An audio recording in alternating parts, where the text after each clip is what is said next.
The NFL draft is almost here, and we want to help you take advantage from a betting perspective. We break down the markets and give our top picks next on the IBT podcast. Cause I've been in tune, out of touch, coming off the bench, trying to shake the fun, check a stat line, see who's up, that over under hit too clutch. And I'm trying to avoid getting carried away with the jet sweep, sleeping on a trick play, predicting all of my moves like Gase seen every play. And so I'm running it back, head down, get out of my way. And it's for the law with only one thing to do. I guess I'll say a prayer and put it all on the line for you. What they don't know, something they haven't seen. I find a gap on the screen and hit them right in between. Yeah, I got it, and I got it. Just one thing to say, yeah, what they don't know, something they haven't seen. I'm off that mean Joe Green, it got me fading between. Yeah, I got it, and I got it. The In Between Fantasy Football Podcast.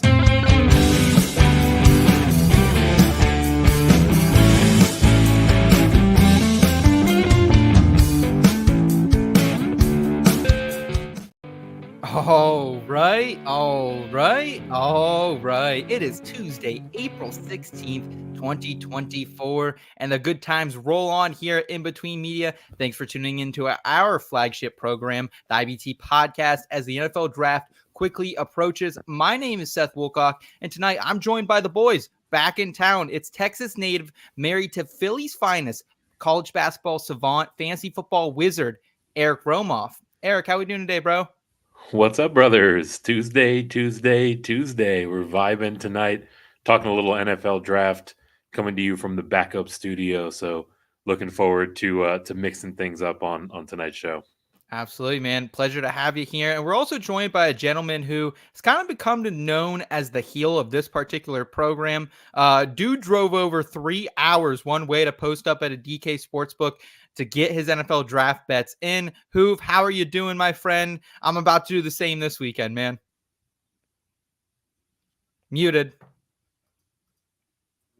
I'll try that again. The heel of the IBT podcast. Harsh. I don't know how I feel about that. That's tough because deep down, I'm a sweetheart. But you know what? Sweethearts might have a abrasive side. So you know what? It's on, ladies and gentlemen. I put my bets out to the test. I'll put my bets on the line, and I'll bet against anybody because we're going to win some money. I'm going to tell you my bets today, and I swear, if I can lock this down, I've been focused on the draft for way too long to get this wrong. So here we go. All right. And as Hoov is previewing there, we are going to talk about our favorite draft picks tonight. We're also going to talk about the betting market as a whole, break that down and all the offerings and where we think the most value is, because I love betting on the NFL draft, man. I think it is one of the best markets to bet on out there in the NFL scene, one of my biggest money makers each and every year. So I'll be down heavy. I'm actually going to be traveling down to Maryland this weekend to meet up with our boy Herms, one of our fantasy football industry friends. We're going to post up somewhere. We're going to play some bets, get a little dinner, get a couple brews. So I'm excited for it. Also joining us tonight, covering our sixes is always a guy who talk about a transition and a heel turn. This guy's a full yinzer now. He's taking down Iron City Tall Boys and Pierogi Hot Dogs every single night at PNC Park. He's producer Kyle Scott. Kyle, how we doing tonight, man? Oh, we're doing fantastic. Not feeling any withdrawal from the icy light, I'll tell you that much. Not from the icy heavy either. We're pounding them because the Pirates are good, and hockey season's over. So screw it. That's good. Boys, it is a great time to be a baseball fan because finally Kyle and I's favorite, well, my favorite team, one of Kyle's favorite teams, I guess, is finally good. So raise the Jolly Roger, Kyle. Raise the Jolly Roger. This is our year all the way, baby. All right. And let's go ahead and let's thank the IBT family for rolling in with us as well. Greatly appreciate them. We got Scott hanging out with us already. What's up, Scott? Good to see you, man. And Katie, good evening, gents. Thank you, Katie. Appreciate you hanging out with us. Guys, we have a couple news items we want to throw out there as well. We are going to be doing some giveaways here in the next couple of weeks. To celebrate 1,000 subscribers, we're going to be giving away a Frank Gore jersey. So let us know in the chat if you are subscribed on YouTube, and also to our newsletter, which I'll put in the chat now, and also I'll make sure I have it in the comments. So make sure you guys are subscribed. Eric's hooking us up with a Frank Gore signed jersey. Oh yeah, we got it there. Hoov, you gotta love some Frank Gore, am I right?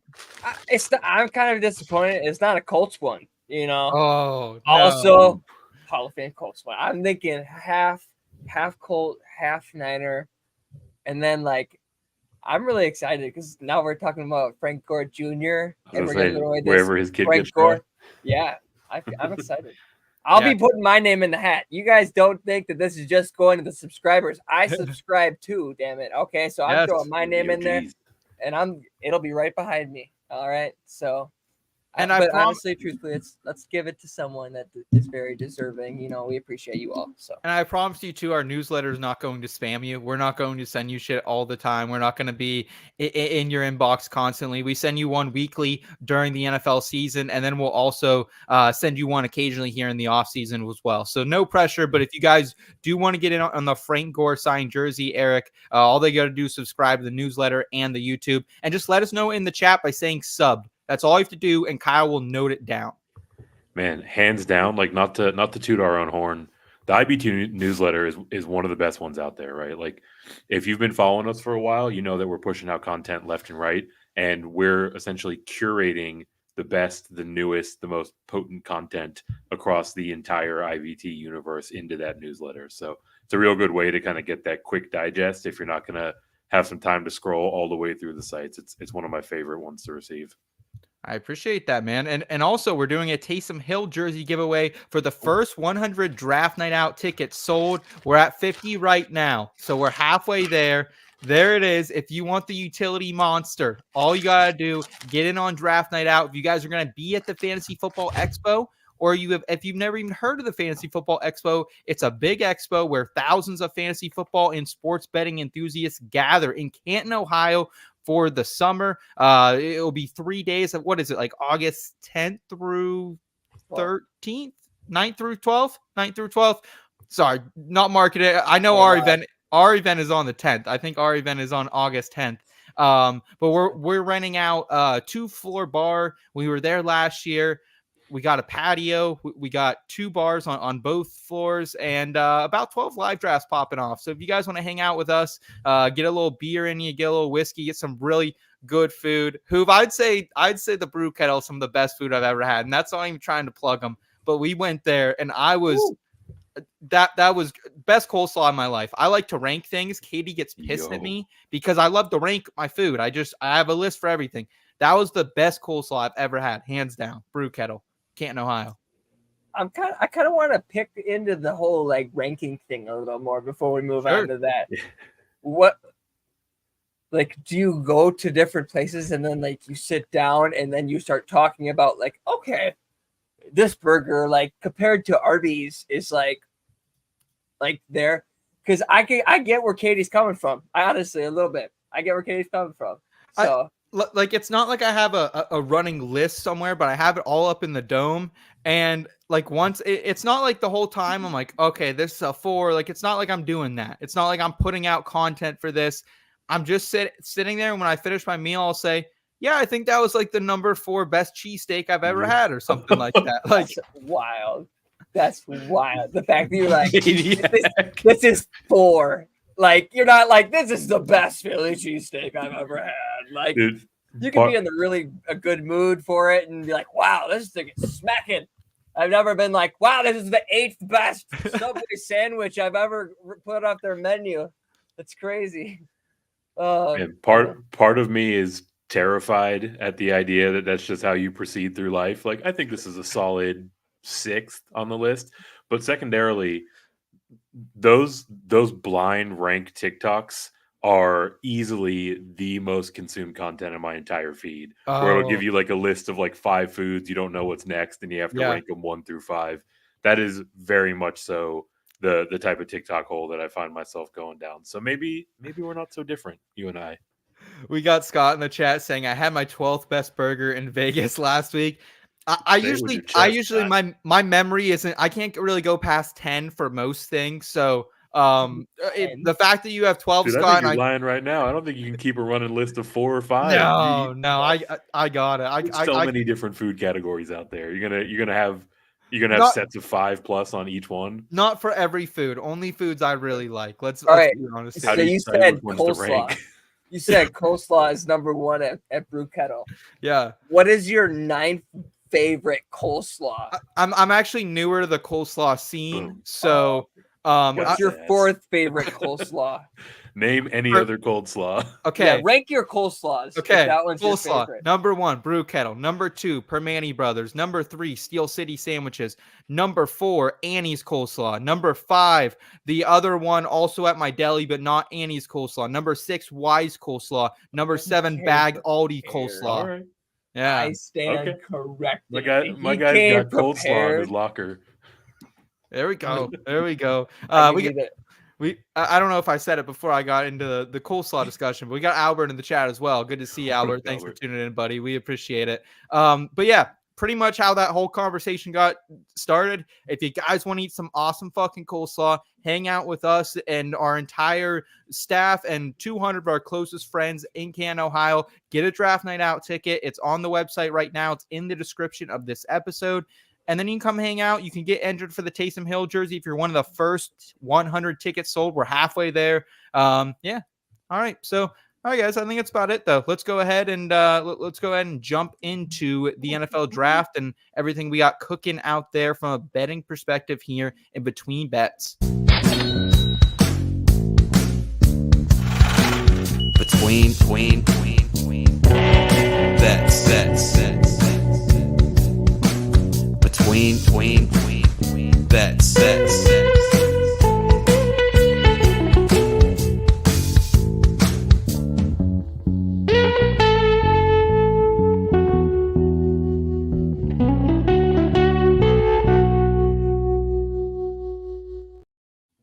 All right, it's between bets. We're going to break down our best picks and the entire markets. We have our tool over here at Betting Pro. Shout out to Betting Pros. I'm lucky to be a staff member over there, do a lot of editing and writing for them. So greatly appreciate this tool for them because there's not a whole lot of them right now, Eric, that has like a whole odds board that we can track different books here, and we can also track various markets as well. Yeah, it's kind of hard to come by. I mean, everything in this regard is hard to come by for me because I live in the hellhole that is the state of Texas.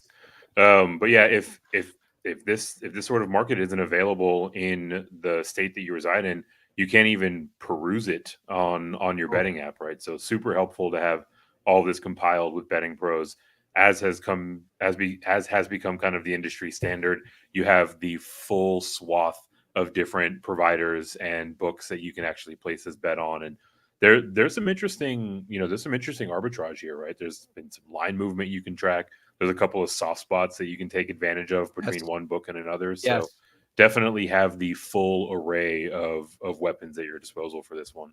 Yes, absolutely agreed. And Eric, curious, Hoov, you went to what state to try to place bets last week? What was it? Illinois. Illinois. Okay, so you went to Illinois. I'm going to Maryland this week because PA has sports betting but doesn't have NFL draft betting. Wisconsin doesn't have betting in general. Eric, where would be the closest state for you in San Antonio? Would you go to Mexico? Would that be the closest? Yeah, actually Mexico would probably be the closest by like 45 minutes. You can do some sports betting in Louisiana. The fastest path there from San Antonio is about 5 hours. I think Oklahoma recently legalized it, but that's a longer stretch, right? I'm looking at closer to like 8 hours to get up to the Okies. Okay. So guys, we're going to look at various markets here. We're going to look at different overall picks. We're going to look at to be a top 5 pick, first drafted at the position, total of a position drafted, draft round, and also position of a first player by team. So yeah, we'll go ahead and break it down. Let's start with the first, second, third, fourth, or fifth overall pick. Is there anything you guys found in this? Because this is one of those markets that, especially this year with the first overall pick being so juiced and even the second overall pick now becoming so juiced with Jaden Daniels all the way at minus 270. Like every pick kind of feels a bit chalky at this point. Eric, did you find any value in 1 through 5 at all? Yeah, there's a couple of spots in the top 5 that I think are interesting. Generally speaking, with draft bets, I like to chase some longer odds. Right, it almost reminds me of bets kind of against the field. Right, so Yeah. anytime that you've got that much variance in your wager, I usually go for something that can pay me off if it hits. One thing that immediately jumped off the page to me, Malik Neighbors to go number 4 overall. There's a plus 1900 price tag on that. And as you start to Ooh. think about it, sort of regardless of order, most people feel pretty confident that we're looking at quarterbacks 1, 2, and 3. And then at 4, it seems like there's an increasing likelihood that Arizona actually sticks and picks in that spot, and they're very likely to go wide receiver. And if you look over like even just like the expert mock draft marketplace, it feels like as of this week, 1 in 4, 1 in 5 experts actually have Malik Neighbors going ahead of Maserati Marv, right? So to be able to take advantage of that 1 in 5 shot but get paid out 19-1 on your wager, I think that this is one that has a pretty nice price tag, and I wouldn't mind speculating with it. You muted. I'm putting all of our bets on the ticker right now. This is Eric's card that's going across, and we'll filter them through so you can get every pick that we're going to be down on this week. Moving forward here, Hoov, is there anything else you found in the 1 through 5 pick market? 1 through 5. There's a few good ones I got. Let's go to 3rd overall. I want to check that one out. So we got the Patriots right here, and same thing with Eric. You want to go for a little more bang for your buck. Right now, we got Drake May as the overall favorite. You're not going to be making much money off of that. But Sure. Jaden Daniels, to most people, he is the consensus QB2 in this draft. And that you're probably looking at him going to the Commanders and then looking between Drake May and JJ McCarthy. If you're one to follow storylines, not recent storylines, because we know that those are the ones that are trying to throw off the scent, but original storylines, is that they wanted Jaden Daniels to fall, is that they really weren't interested in Drake May. And so I really like JJ McCarthy at plus 350 to finally jump Drake May. And you guys can look back all the way to December 26th, our episode where I talked about JJ McCarthy overlapping Drake May in the rankings. And I think it finally happens. I think that it's going to be a hard legacy for him to fill, being a Michigan quarterback, going to the Patriots with everything that Town did. But I think that that's one reason why that he's just a winner. And Drake May, he is a project still. I think that he's Baker Mayfield. But Baker was a project for a lot of years until he finally developed that. But he has a big arm and he's a starting quarterback. But I think that JJ McCarthy, that you're showing that he's like a Kyle Shanahan style quarterback, and that the way that the league is moving, that they're looking for more Brock Purdy's, more guys like JJ McCarthy. So I think that he finally jumps it, because you know that you can probably win now in the NFL with JJ McCarthy at the quarterback position. So that's my pick at plus 350, JJ McCarthy to the Patriots. And I think the interesting way to attack this is if you do think a team is going to take JJ McCarthy in the top 5 picks. I think there's different ways to hedge with this, because you could also go right now JJ McCarthy for maybe a little less of a unit and go plus 340 for him to be the 4th overall pick. And there's also the JJ McCarthy to be a top 5 pick. That's been kind of nuked down and it's pretty juiced at this point, minus 175. So you probably don't really want to be investing there. But keep in mind, Eric, you only drink the juice if you lose. Yeah, that's exactly it. And apparently, I'm the contrarian voice of the three of us. I've got on my card JJ McCarthy to go over pick 5.5 for plus 120. It's really more about the overall market and the price tag there, right? Like For me, I feel like if we walk down the path that you're laying out, Hoov, I think it's much more likely that the Patriots move that pick so someone can go get Drake May than actually stick and draft JJ McCarthy, right? It seems like where we're sitting right now, mostly the Patriots and the Broncos seem to be the two most vocal or these highly reported on teams that are looking at JJ McCarthy. So I think with that being kind of his market of suitors, there are so many different ways to get into the 6th spot, the 9th spot, the 10th spot to draft him and not have to take that very early first round draft capital in the 3rd overall pick. So like that I'm getting a little bit of plus money with McCarthy. 5.5 is still a fantastic number for him, right? This is a guy that wasn't on many people's first round radars heading into the offseason and certainly not into the season last year. So has earned his way up the board. I like getting the plus money at over 5.5. Also sticking right around this 5th pick. I've actually got Roma Dunze as a top 5 pick at plus 1,600. This is a bit of a hedge from my prior bet as well, right? If we don't have Malik Neighbors going for Wow. overall, there's a very high likelihood that it's Marvin Harrison Jr. And at that point, you're looking at a legitimate toss up with the Chargers at 5 between Neighbors and Roma Dunze. I tend to believe that they're probably looking at a little bit more of a first down maker and kind of in the mold of Keenan Allen, who they lost this offseason. So Roma Dunze sitting there with, in my mind, a 50-50 shot to be the second wide receiver off the board. Getting that at plus 1,600 feels like an awesome price tag as well.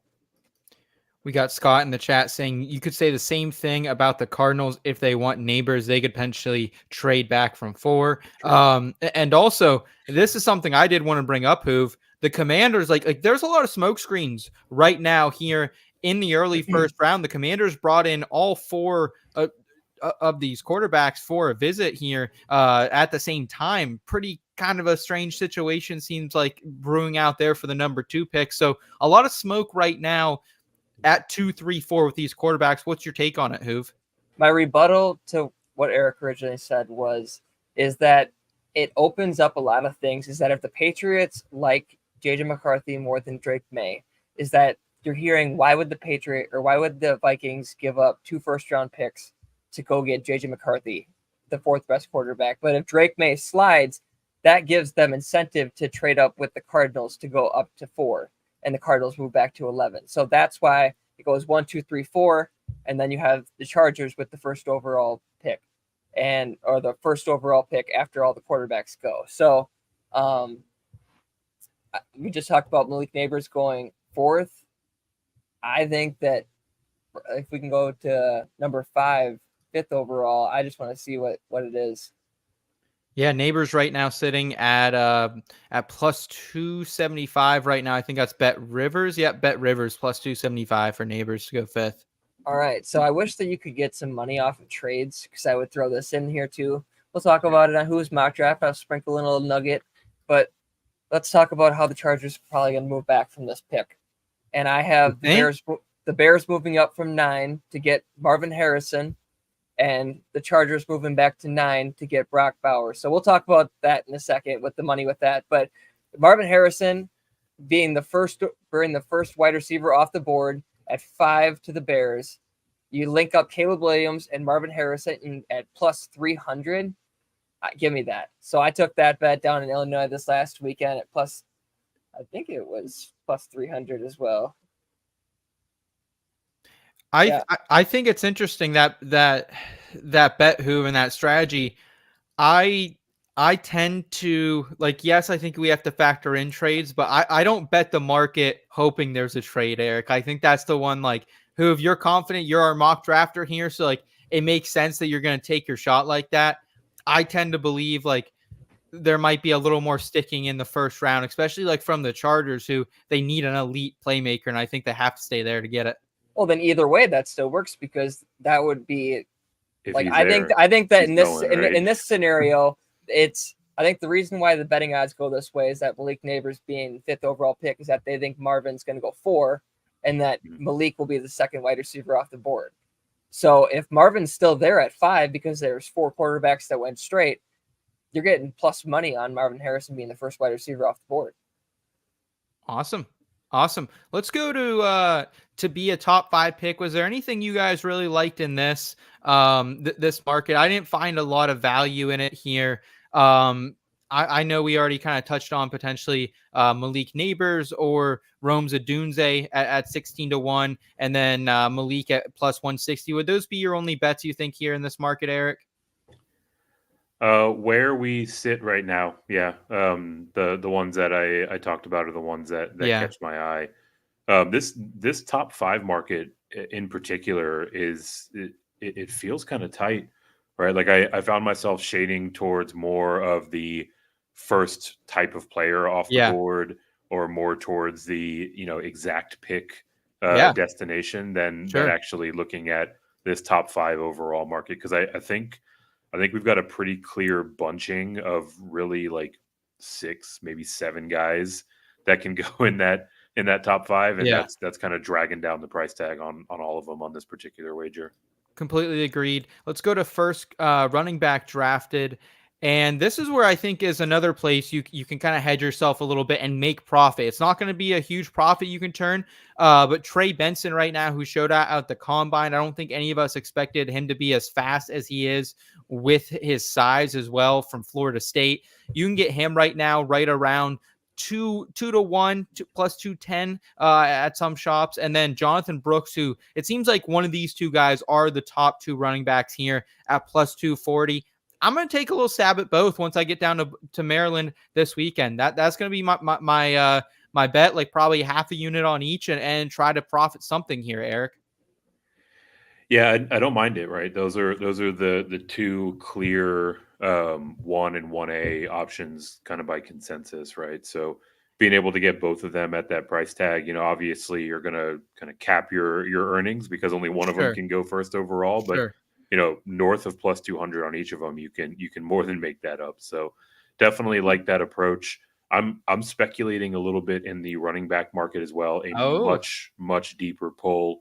Not a specific name, but there's a plus 1,200 line out there for the number of first round running backs to be over 0.5. Essentially, any running back to go in the first round.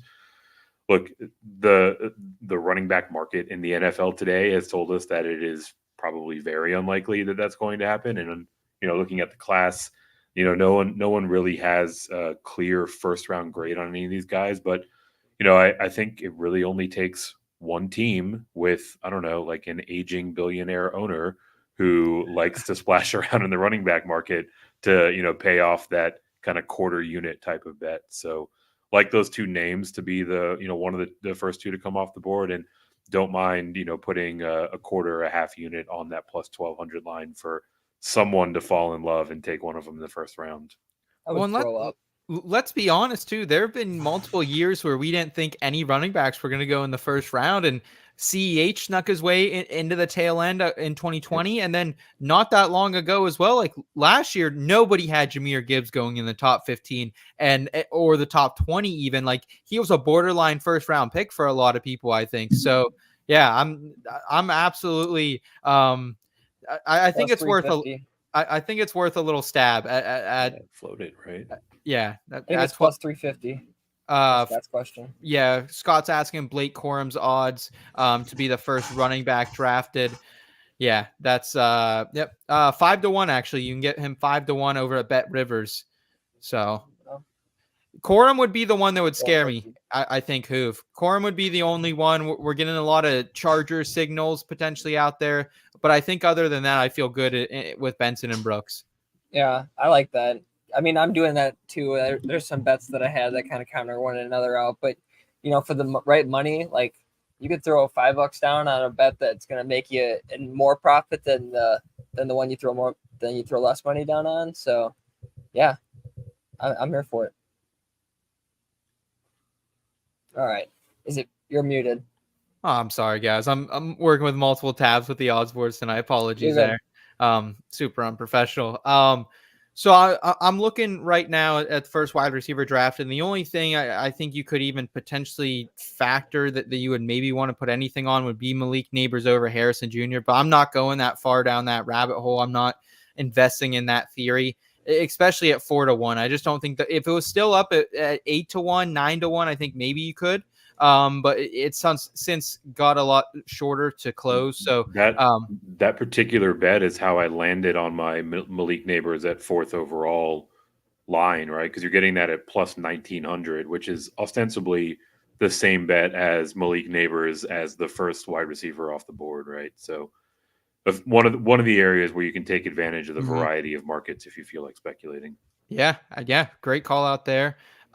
First tight end drafted, not going to be anything there. Brock Bowers obviously going to go there. But first cornerback drafted, I think some very interesting odds here, man. I was expecting Nate Wiggins to be a lot shorter after what he did at the combine. His odds are 25-1 right now for Nate Wiggins. Like there's a lot of value right here. Cooper DeJean 13-1. Hoov, how did you see this cornerback market breaking down? I actually really like the cornerback market. I took a flyer on Terry Arnold. I put $5 down on him at 170. Just kind of reading the reports on like who's all been interested in Terry Arnold and like what they're getting out of him. I get it. Like Quinion Mitchell, he's super exciting and he's super fast, but I think that you're kind of just hoping that I don't think he fits like to the Broncos or the Raiders or someone in that tier. I think you're hoping that the Falcons just go cornerback instead of edge if he's going to be the first one off the board.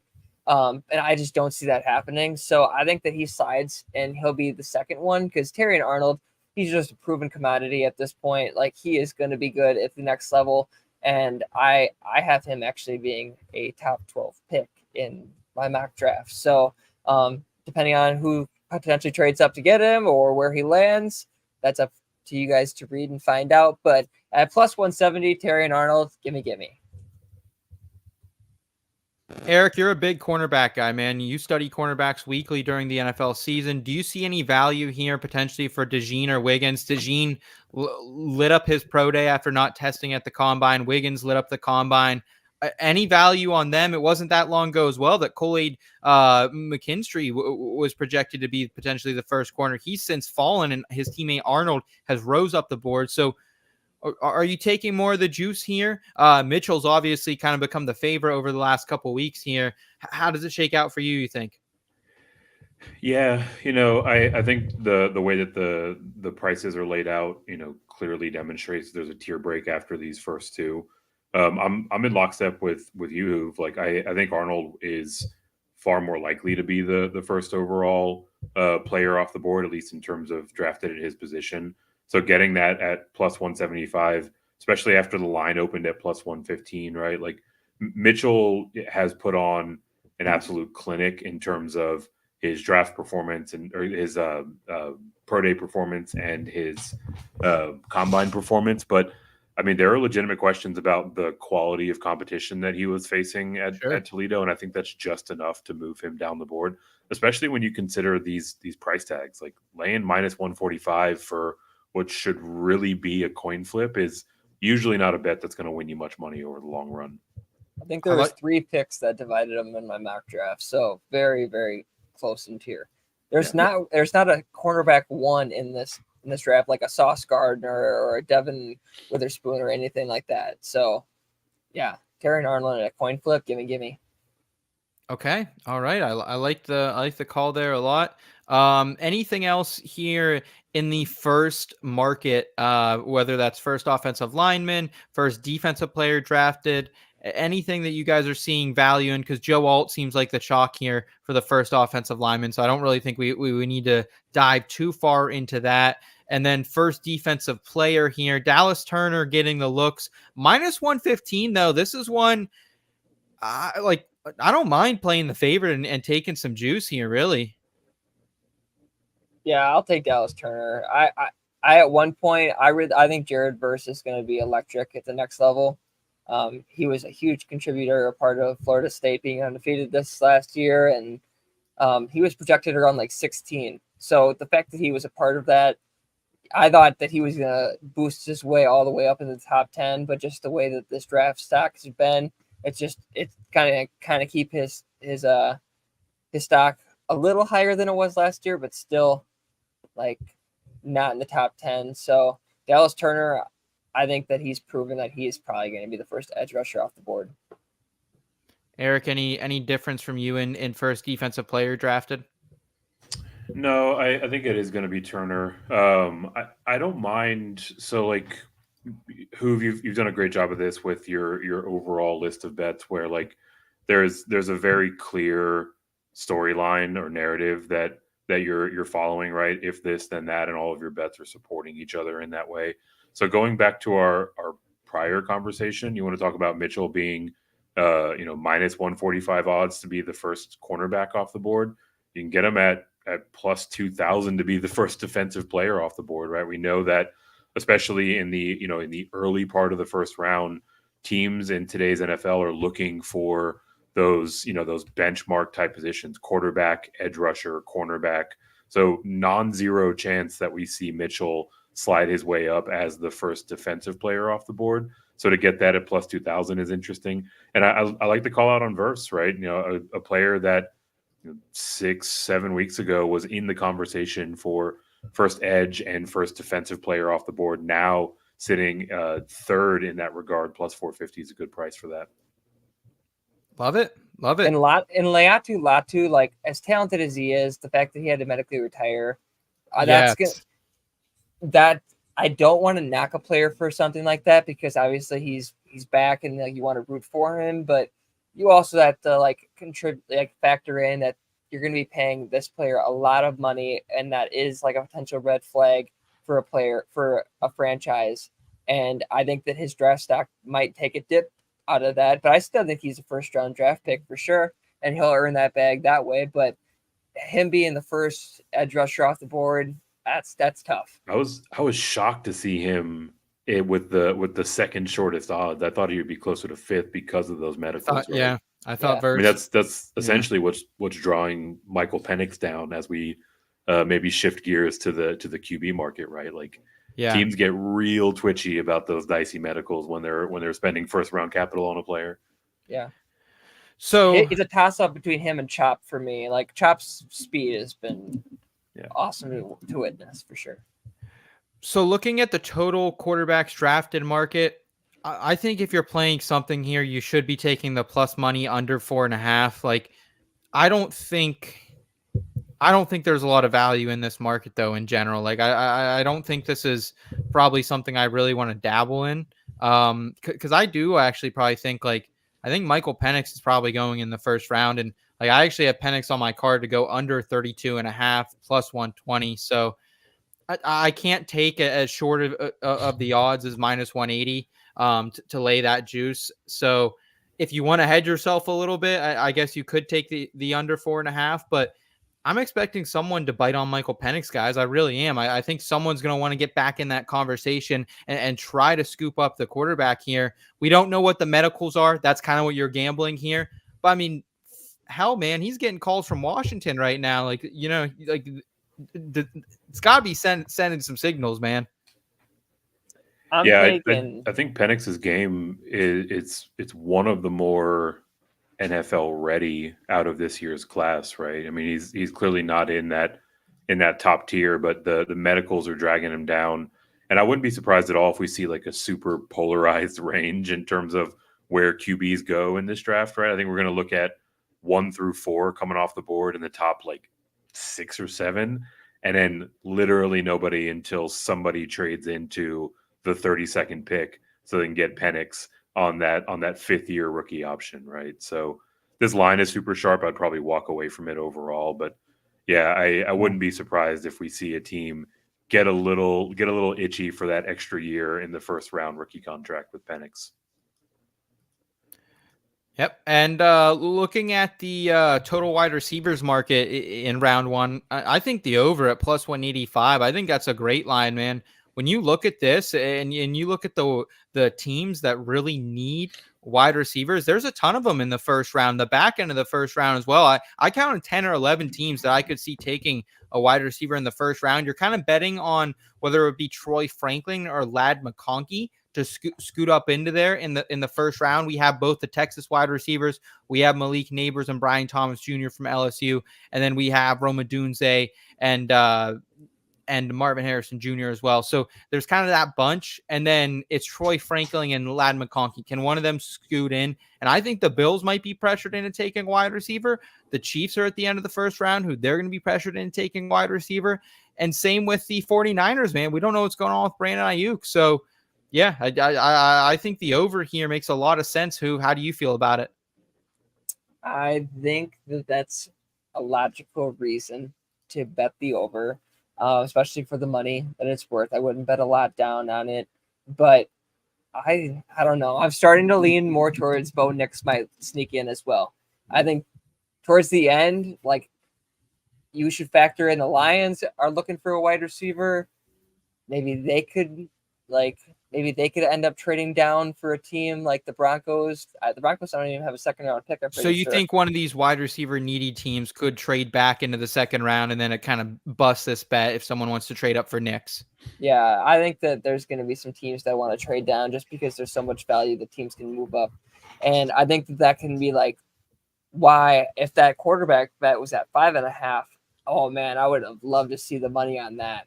Because everyone would have bet the under, and I would have just taken a stab on Bo Nix sneaking in. And I think the team could move down, and you could see Bo Nix creep his way in. So wide receivers, there's going to be so many good wide receivers in this draft. And I think that's the reason why some could take a hit. Like, if they're not special, they're not going top one. Yeah, that's exactly it. I went on a similar roller coaster ride with this bet in particular, right? Like, I sought it out specifically because there are probably close to 10 guys that I think are, at least defendable to make as a first round selection. But then as I started going through the names and thinking about, where they might actually fall in this draft, I feel like there's a pretty clear tier break after 6, right? Like, you're looking at very capable incoming receivers, but 7 through like 15 are incrementally within arm's reach of one another. And at that point, if someone's thinking about taking the 7th guy off the board in the first round, they can probably talk themselves into number 12, number 14 being available to them in the second round. Mm-hmm. I'd bet it's 4. I'd bet it's Marvin, Malik, Rome, and then Brian Thomas. And if those were the only wide receivers that went in the first round, like, a lot of people would be surprised. I honestly wouldn't be that surprised. I've got AD Mitchell going to Buffalo specifically, but after that, I think it's a toss up, right? So this actually feels like an under now that we talk through it. You might be shocked on draft day. What about any of these other total numbers drafted in the first round that you guys saw value in? I have nothing else left on my card for this market here. Not in the totals, no. Okay. Let's go ahead to over-unders on player draft position. I think this is a really great market.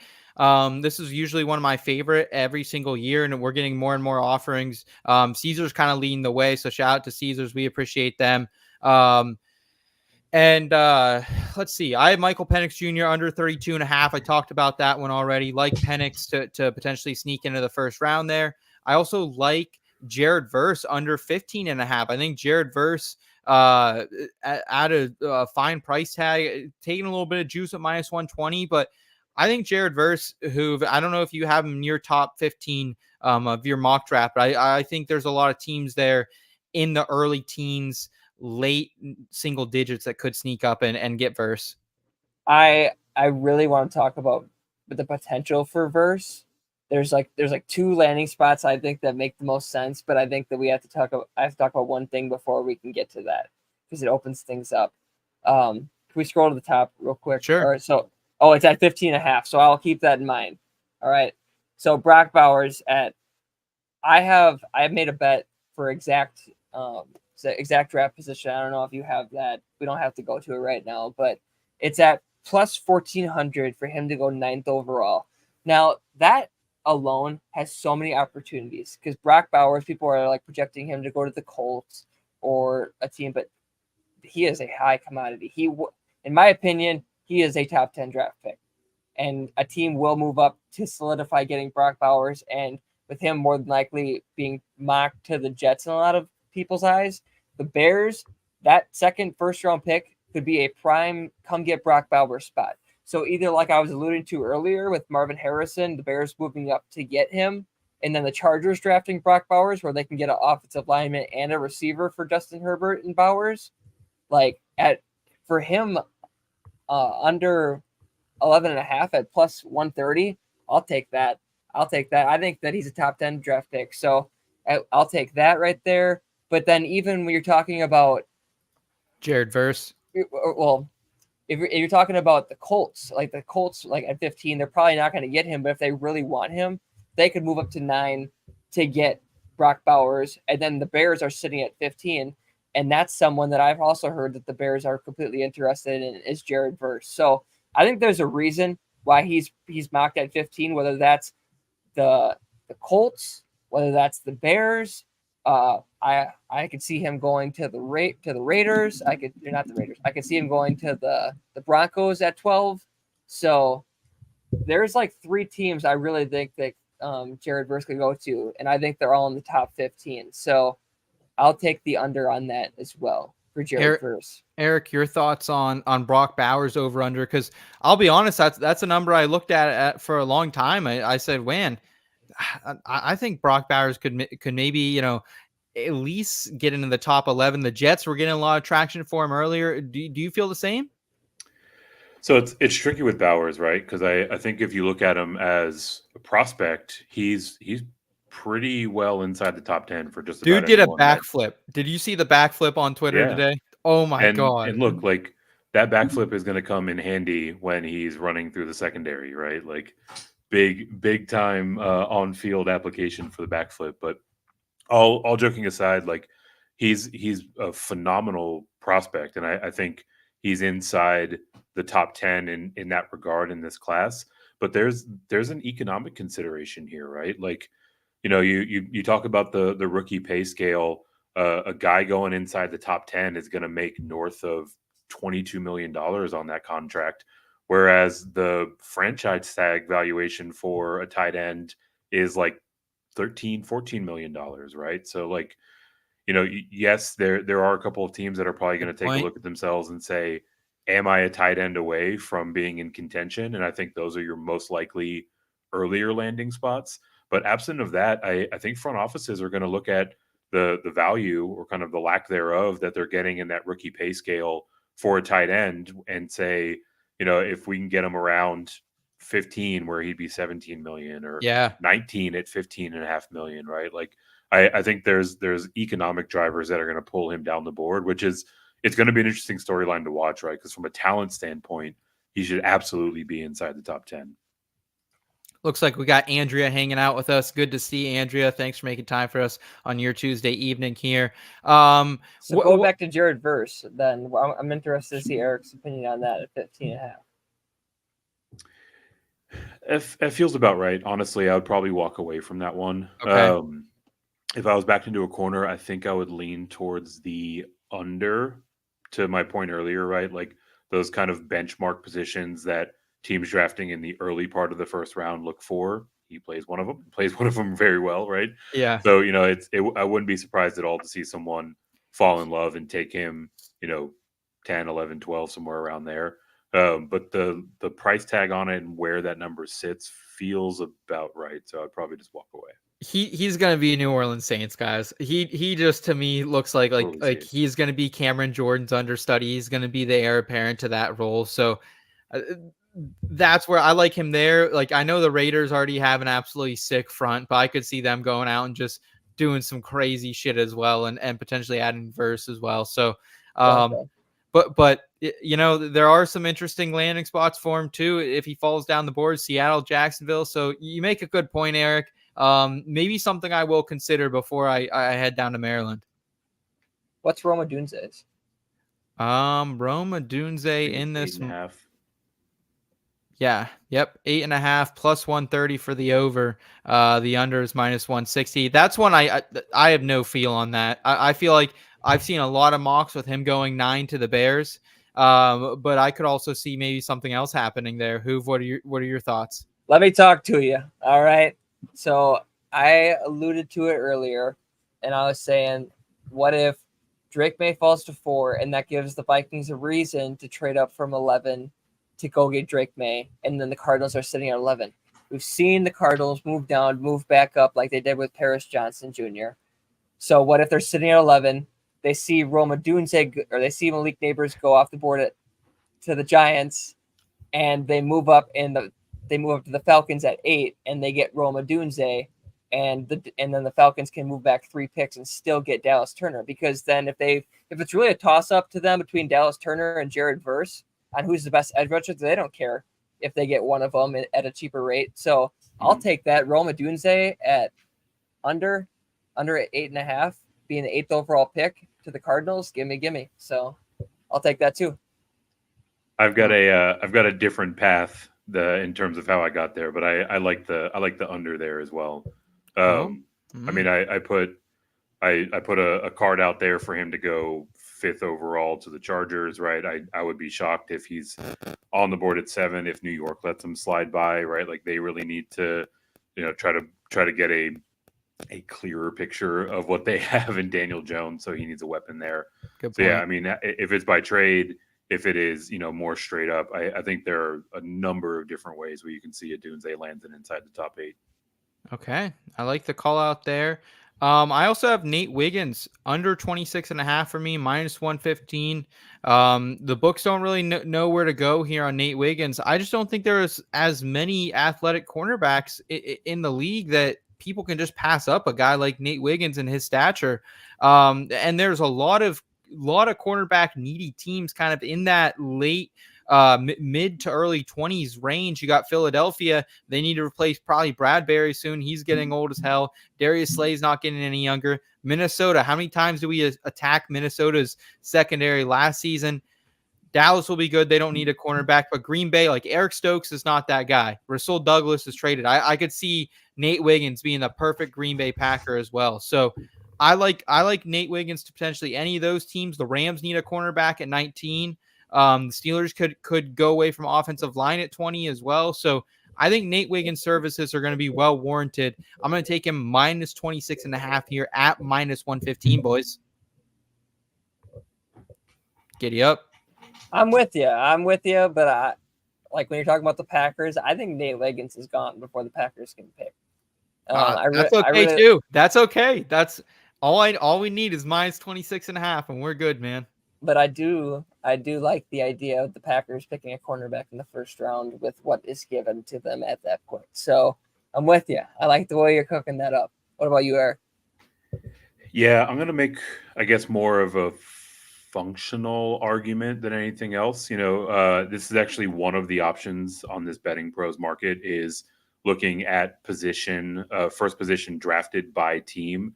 And by my count, there are 17 different teams that have a cornerback in its top 3 in terms of shortest odds, right? So like just looking at how, cornerback hungry the market is and how many teams are considered somewhat likely to be drafting a cornerback with their first overall pick. I mean, you start doing the math on who those top guys are out there, and you get to Nate Wiggins' name pretty quickly. So, kind of backdooring my way into it. But I think there are going to be a variety of different teams where they're going to be looking at his name real hard when they're on the clock. Yeah, and let's absolutely go to that market, Eric, that you talked position of first pick by team.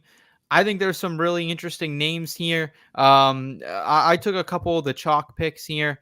I like targeting the Chiefs. I think the Chiefs, unless they back out of the first round, then we might have some more question marks. But the Chiefs, you can still get right now them to draft a wide receiver at even. I think that's a great bet. And also, they just shipped off Snead as well to the Titans. So I think they could also be going after a cornerback late in the first round if it's not a wide receiver. If a lot of those receivers we've talked about, the Texas boys, Worthy and Mitchell, are off the board, maybe they pivot to a cornerback. And at plus, plus 650 right now. I like that as well. So I like kind of hedging myself there. I think I will go heavy on the wide receiver at even, and then also cornerback at plus 650. Eric, your thoughts on the Chiefs and potentially hedging some markets there, and any other bets you like in these markets? I like the cornerback call out more than I like the wide receiver first pick for the Chiefs. A lot of that has to do with just the price tag overall, right? The reality of being the Super Bowl winning team and picking last is that you don't have a whole lot of glaring holes in your roster, and you can kind of just go best available player. So for me, I'm probably looking at like 3.5 to 1 odds before I feel good about placing a card with the Chiefs. So getting cornerback at plus 650 is a nice price tag in my mind. Okay. Anything else you like for a specific team to target a specific position? Yeah, I've got a couple. Yeah. I really like Fire away. Jacksonville's first overall or first draft selection to be a wide receiver at plus 360. We're talking about a Jacksonville team that's kind of hodgepodge together their wide receiver core over the last few years. Haven't really had anybody that they've developed in house. So I like them to either draft from that position that they're in, or potentially even move up. Right, like I'm hearing some rumblings that we might see them trade up and go after Brian Thomas from LSU. So getting that at plus 360 would certainly be interesting for me. And then I talked about this a little bit earlier with Roma Dunze specifically. If you want to take a little bit of a less risky approach to that, looking at the Chargers to go wide receiver at their first pick plus 165, right? There are a number of ways that Marvin Harrison can be there. Everyone is in love with Malik Neighbor's speed. Obviously, I like the price on Roma Dunze. You look at how the Chargers have really bottomed out their wide receiver room. Yeah.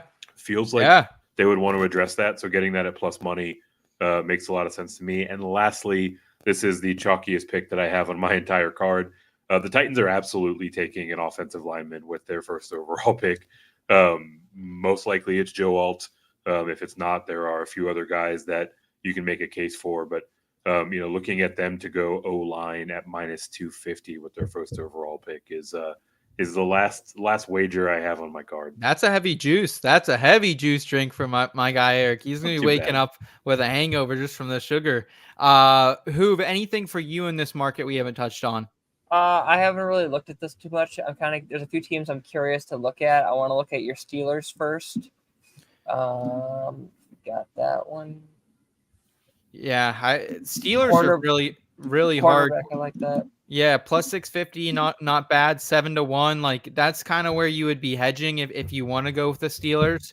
I will say, man, I think if Olu somehow keeps falling down the board, they could go up and get him. They love their Penn State guys, so I could see them going after an offensive lineman, which wouldn't give you the best value. I have J.C. Latham, I'm pretty sure. Okay. Go to the Raiders. I'm curious about that one. If you got that one. It's somewhere here. What do you like in the Raiders specifically, position wise? Because they're one. I think, especially with the newer regime, I don't know what the Raiders are going to do at all. Offensive linemen, like this is one I don't think the books really know what they're going to do either. They could see him going OL or cornerback or potentially even a QB. Yeah, plus 200. That's ideal if you're a Terry and Arnold guy. That's ideal right there at plus 200. You can probably make some money off of that bet right there. I'm also curious about Broncos because we don't really know what they're all going to do.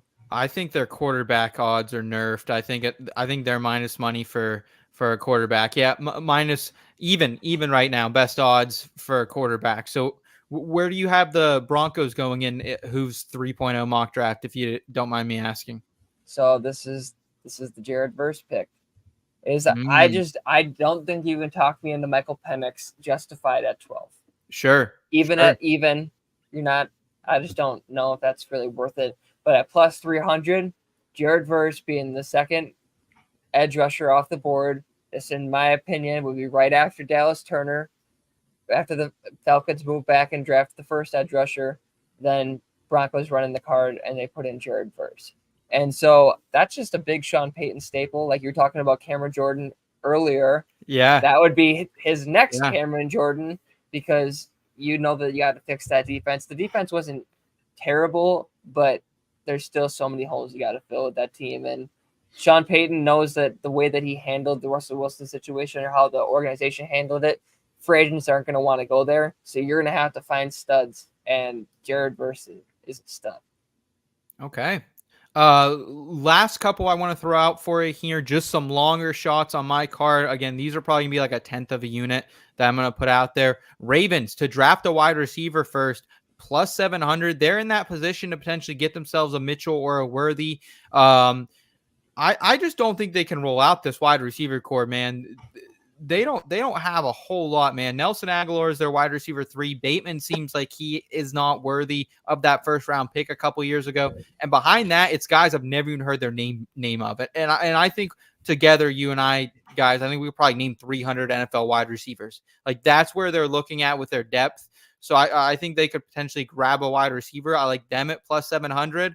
And as Eric mentioned earlier, that he could see old Jerry Jones and the Dallas Cowboys getting a little wild. I could as well, man. The Cowboys right now to draft a wide receiver are 11-1 first. And I think that's a little mispriced, if I'm going to be honest with you guys. And if you want to go with the real long shot, like Eric said, 75-1 to draft a running back first.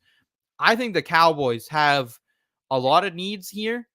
And I think they could go a lot of different directions, boys. And I think a potential wide receiver, like we didn't think they were going to get CeeDee Lamb a couple years ago, and they went out and got him. And right now, like they have the ghost of Brandon Cooks running around there. They got Jake Ferguson. They need more targets. I got one. If you want to talk about the Cowboys, let's make some money. We didn't think it was going to happen a few years ago when the Packers ended up picking Jordan Love at the end of the first round. There's a lot of rumors going around, like, is Dak Prescott going to get this extension? Is he going to get paid? Could this be the Michael Penix pick? Could they be looking for a strong-arm quarterback on a cheap contract to sling the ball to CeeDee Lamb? Oh. So at plus 7,000, could Jerry Jones be looking at another quarterback? Like, I don't know. I like that a lot. If you really want to be crazy and you want to throw $5 down and really walk away feeling good, 10 if you're feeling with a few drinks in, 7,000. Let's go.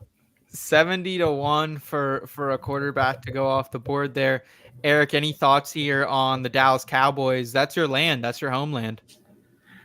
Yeah, my homeland, but don't you dare try to assign me to the Dallas Cowboys fan base.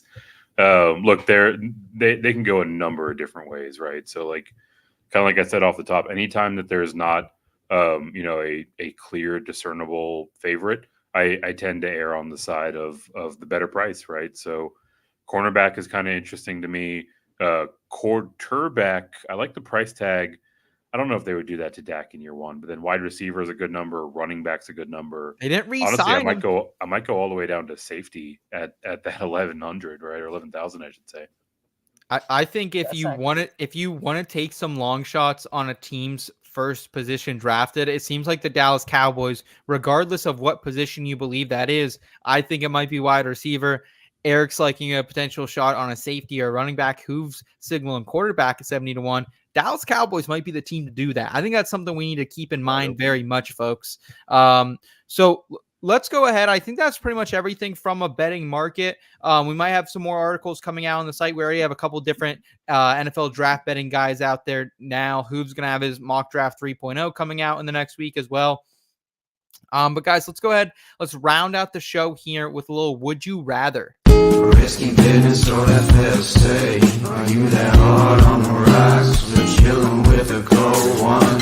Feeling bold one or hold back. Would you rather? This ain't no simple matter.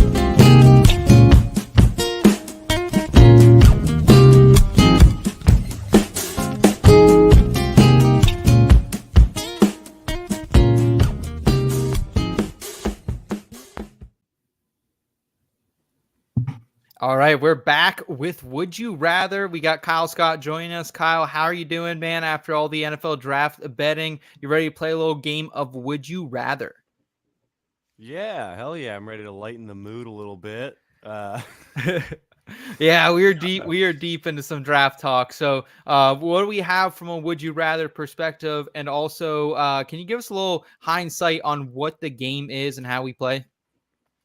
Yeah, for sure. Would You Rather is one of the easier games we play, I think, on the show. I just really kind of ask a question, and it can be about football or life or movies and TV, current events, what have you. And you guys just have to tell me which of the things you would rather do. You can play along at home. It's super simple, and it's really fun. So let's just jump into it. Yeah, let us know in the chat what you guys think. What would you rather do? Kyle, start us off, man.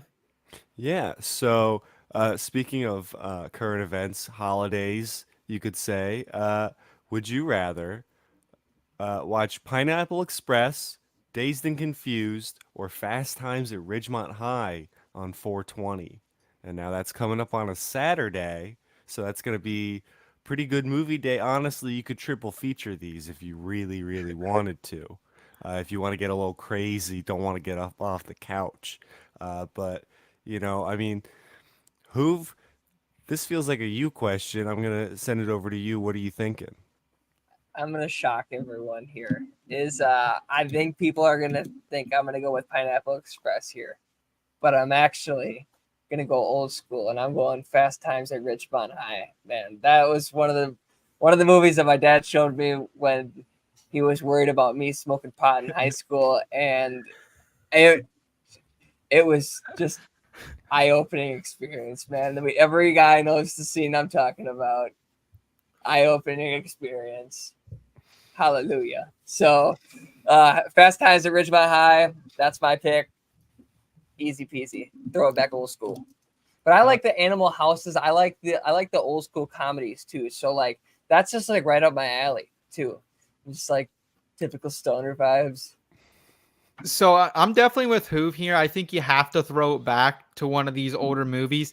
Dazed and Confused growing up, one of my favorite movies. I've probably seen it 150, 200 times at this point. So I think if I'm going with a movie here for 420 for this Saturday, Kyle, I think I'm going with Hoov. I think I'm going Fast Times because I just recently exposed myself to Fast Times. I had a double DVD feature growing up. It was side A, it was Dazed and Confused. Side B was Fast Times at Ridgemont High. I always fell asleep before I got too deep into Fast Times at Ridgemont High and before I met Jeff Spicoli and the fucking boys, man. So yeah, sign me up, bro. We got Nicolas Cage making a debut in that one as well. So fucking send me in Fast Times at Ridgemont High, man. I love that movie. Great flick.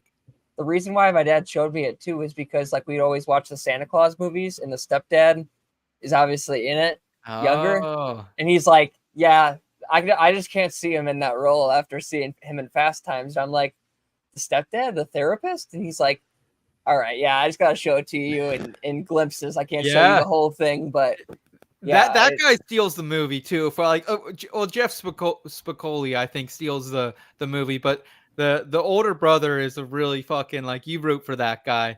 Eric, what are your thoughts here on the cast of Fast Times at Ridgemont High and your pick here for a 420 feature? Yeah, so definitely keeping the old school vibes, but I'll go on the other side. I'll go Dazed and Confused. I think what this really boils down to is like name the movie that you first watched when you first started to partake. And for Sure. me, that was Dazed and Confused. And also, I just think Pineapple Express is a little heavy-handed, right? Like It we is. get what you're trying to do. You can back off a little bit. Yeah, it's a little bit of a like, they're running, they're gunning. Like it's not the easiest of stoner movies, Yeah. if I'm being honest. Like these other ones have a pretty chill vibe, Kyle, and I feel like Pineapple Express, they're running from what 45 minutes in, and it gets a little edgy. It's intense. Yeah, I mean, it's a high pressure situation for them, pretty much the whole movie, I'd say. Which, like you say, maybe not the best vibe for 420. Personally, I am gonna side with Eric. I'm gonna go with Dazed and Confused. I think it's a more rewatchable movie than Fast Times, Really? and Pineapple Express. Yeah, I just the cast is better. I feel like I know every single person in that movie Yeah. personally. Um, it's but as Eric said, it's kind of just the movie you first saw when you started. But for me, that would be like Planet Earth. Going to For do it the Yo, first time. For me, that's like legendary nights with Cheech Planet and Earth. Chong, Up in Smoke, or Wiz Khalifa, High School. Mac and Devin go to high school. Yeah. Yeah. Got it. Yeah. I almost put Mac and Devin go to high school on this, but I knew that wouldn't get much love. Oh, that's the best, man. Those are top two right there. And Trying to there's think what else.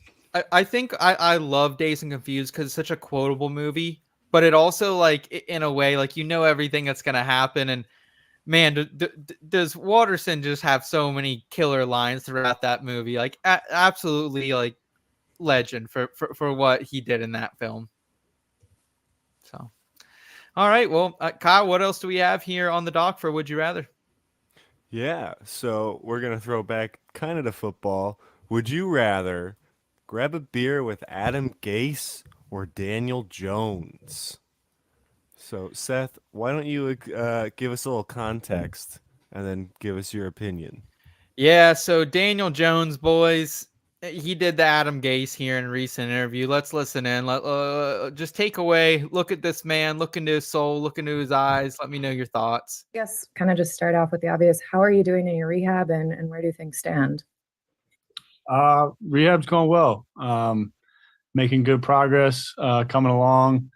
Obviously spent a lot of time with the trainers here and strength staff. So feel like things are going well and yeah, so I'm coming along well. Hey, Daniel. And so then just to build on that, have they given you a target date of when you think Look you at could his be eyes, fully cleared? man. Look at his eyes. Yeah, I mean the plan is to be ready to go by training camp. So yeah, that's what I'm shooting for and feel good about being ready. Yes, kind of just start off with the I feel like Daniel Jones, boys. I feel like he's seen some things. This, whether it was the injury was way worse than we thought, or the fact that the Giants might be moving on. Who's making the face right now? I don't know, man. I think I'm grabbing a beer with. I'll also go with Danny Dimes. I think Danny Dimes, like he's got a story to tell, but he's seen some things, boys. He's hurting right now. Those were hurt eyes. Those were hurt eyes. That's tough. I don't know. Like, all right. I don't know if I want to talk about it, but whatever. Like, how far along in his rehab is he? Is he like still? Is he back to? No, I think he's projected to be ready by the start of the regular season. Yeah. Because I just remember when Aaron Rodgers, like when he came back after halftime and he did that interview and he looked higher than shit. Like, we knew that he was on painkillers. So it's like, you don't know, like if Daniel Jones was like training and he got shot up with something, like a painkiller. Like, I didn't even think about that. I didn't even think about that. Like very normal procedure that could happen like that just kind of like ruins his image. Because some people like just jump to coke. It's like, come on, guys. Like, these are athletes. Like, they're not cokeheads. This isn't the 1970s NFL anymore. Come on. So it's like there's real reasons why they might look like that, other than like recreational. I didn't even know. Like, Eric, you're a little bit wiser than me. Have you ever seen like a person like this in real life? Like, I've only seen it in NFL interviews, and it makes no sense. Like, why these people's eyes just like. And we've seen Daniel Jones interviewed a million times too. It's wild. I feel like you're trying to implicate me in this line of questioning, and I just have to say, if you're a cop, you have to tell me. Yeah, I mean, I guess in the public eye, I've only seen this in the NFL context. There are people that I've seen that may or may not have been partaking in something that Hoov was alluding to that had a pretty similar vibe. I never even thought about that. I don't know why I never thought about that. Yeah, I mean, look, it's hard to say. I guess the difference between the two, like we're making an Adam Gase comp. Adam Gase was steady like that, whereas this is the only time we've seen Danny Dimes put on that sort of performance, right? So neither of which I guess I would be particularly keen on grabbing a beer with. It seems like it's a little bit more intense than the type of vibe that I'm trying to chill through. But I guess with Adam Gase being more consistent, I'll go with Gase. You know what you're getting. It feels like Danny Dimes might be heading into a wild card era. Yeah, Adam Gase could tell you some good war stories for sure too. Been around the Kyle, block. Kyle, what do you think, man? Look in those eyes. Are you getting a beer with that gentleman or Adam Gase? You know, the first time I saw this video, I thought it was like an AI, like a deep fake, like a Snapchat face filter type of thing. It just looks like it's pasted on his head, kind of. But no, I would definitely. I mean, this is a one-time thing for him so far. So Mhm. I feel like I would take a beer with him. Plus, he's paying. You know. Yeah, you don't know where Adam Gase is balling these days. So you're good point. Good point. You Adam might be Gase will tell fine. you some Peyton Manning stories, though. That's the only thing. You're right. That's the only thing that I think he would have going for him. 100% there. Kyle, let's move on though. What else do we have for Would You Rather? Yeah, so let's go to football for a little bit. This is a football show. Would you rather have the 49ers re-sign Brandon Aiyuk in round number 1 or draft a rookie wide receiver? They're gonna draft Chewbacca, trade Brandon Aiyuk to the Steelers, and I'm open. I killed Kyle. I don't think that like this would not be good for I think Brandon Ayuk or Brock Purdy if he left or like the team in general because I don't think they can get another wide receiver in the first round or this draft that would be as good as Brandon Ayuk where they're positioned at. But it would probably help like Debo Samuel, George Kittle, and McCaffrey and everyone else get a little bit of a boost for fantasy. But I think I'd rather probably just see them re-sign Brandon Ayuk, kind of make amends here. But it's going to be hard, Eric, with that cap situation they have going on, despite Brock Purdy playing for next to nothing right now. Yeah, I think the answer really lives in trying to understand whose perspective you're answering the question from, right? I think 49er fan would much rather they re-sign Brandon Ayuk and continue on that path, right? Like they've got a pretty clear model that they're trying to execute on, and to their credit, executing on pretty well, right?